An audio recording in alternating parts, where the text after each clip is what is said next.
قدرمنو کتونکو زه دی وخت د پاراشنار نادر افیس مخې ته موجود یم. نن سوبیل نادر افیس کوم دی هغه باندې په سوونو تعداد کې زنانه او مردانه رڅي مسافران بیماران چا شناختی جوړول وي چا فامبي جوړول وي چا فارسیز دي نورې همدغه شان مسالې دي څنګه خلک رڅي دلته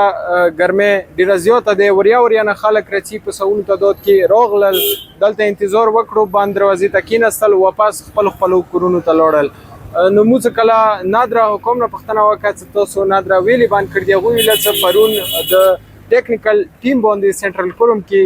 فایرینګ شوی او د هغې وجې موږ دغه هړتال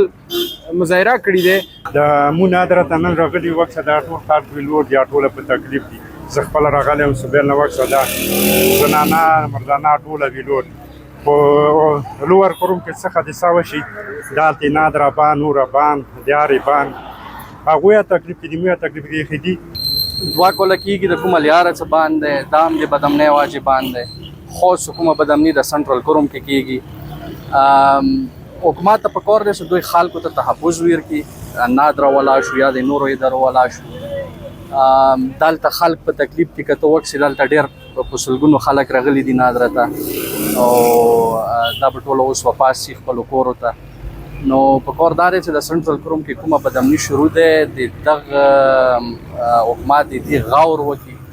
او په کار دا دی چې دا بدامني د دلته صدر مقام ته دغه جي ته رانشي. قدرمنو کتونکو خلک وایي چې نن لکه څرنګه د دهشتګردۍ له وجې نادره دفتر باندې همدغه شان دهشتګردۍ له وجې تېر شوي 2 کالونه ټل پاراشنار مین چهره باندې